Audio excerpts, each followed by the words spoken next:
ನಲ್ಲಿ ಒಂದು 22 ಹುಡುಗರು ಸಿಕ್ಕಿದ್ದಾರೆ ರೈಲ್ವೆ ಸ್ಟೇಷನ್. ಈಗ ಮೊನ್ನೆ ತುಮಕೂರಿನಲ್ಲಿ ಮದರ್ಸಾದಿಂದ ಓಡಿ ಬಂದಿದ್ದಾರೆ. ಅವರು ಅಷ್ಟೇ, ಅವರು ಮದರ್ಸಾದಲ್ಲಿ ಹರಾಸ್ಮೆಂಟ್ ಆಗ್ತಾ ಇದೆ ಅಂತ ಹೇಳಿ ಅಲ್ಲಿಂದ ಓಡಿ ಬಂದಿದ್ದಾರೆ.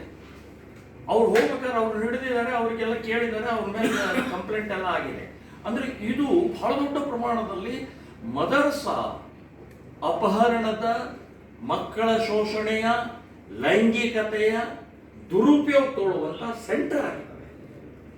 ಈಗ 4 ರಾಜ್ಯಗಳಲ್ಲಿ ಛತ್ತೀಸ್ಗಢ, ಬಿಹಾರ್ ಮತ್ತು ದೆಹಲಿ, ಇನ್ನೊಂದು ಒರಿಸ್ಸಾ, 4 ರಾಜ್ಯದಲ್ಲಿ 70,000ಕ್ಕೂ ಹೆಚ್ಚು ಮಕ್ಕಳು ಕಾಣೆಯಾಗಿದ್ದು ದಾಖಲೆ ಆಗಿದೆ, ಕಂಪ್ಲೇಂಟ್ ಆಗಿದೆ. ಅದರ RTI ಮೂಲಕ ತೆಗೆದು ಕೊನೆಗೆ ಅವರು ಎಂಕ್ವೈರಿಗೆ ಹಾಕಿದರೆ 50,000ಕ್ಕಿಂತ ಹೆಚ್ಚು ಮಕ್ಕಳು ಮದರ್ಸಾದಲ್ಲಿದ್ದಾರೆ. ಈ ಕಾಣೆಯಾದದ್ದು ಮಕ್ಕಳು, ಅವ್ರದ್ದು ಸುನ್ನತಿ ಆಗಿದೆ, ಅವ್ರದ್ದು ಮತಾಂತರ ಆಗಿದೆ, ಅವ್ರ ಹೆಸರು ಬದಲಾವಣೆ ಆಗಿದೆ, ಅವರಿಗೆ ಕುರಾನ್ ಸ್ಟಾರ್ಟ್ ಆಗಿದೆ. ಸೊ ನಾನು ಹೇಳೋದು, ಇಲ್ಲಿ ಬಂದಂತ 42 ಹುಡುಗರಾಗಾರೆ ಯಾರು ಇವರು?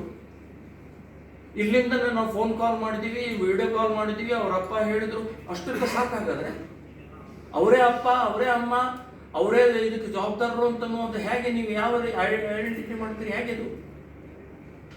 ಸೊ ಬಹಳಷ್ಟು ರೀತಿಯ ಅವ್ಯವಹಾರ, ಇದು ಗೊಂದಲ ಆಗಿಬಿಟ್ಟಿದೆ. ಪ್ಲೀಸ್ ಸರ್, ನಮಗೆ ನಮ್ದೊಂದು ಕಳಕಳಿ ವಿನಂತಿ, ದೇಶದ ಹಿತದೃಷ್ಟಿಯಿಂದ ಈ ಬಂಗಾರಪೇಟೆ ಘಟನೆ ಅಂತೂ ಸಮಗ್ರವಾಗಿ ತನಿಖೆ ಆಗಬೇಕು ಅನ್ನುವಂಥ ತಮ್ಮನ್ನು ನಾವು ಕಳಕಳಿಯಿಂದ ವಿನಂತಿ ಮಾಡ್ಕೊಳ್ಳೋದು. ದೇಶ ನಮಗೆ ಏನಿದೆಯಲ್ಲ ಅಂತ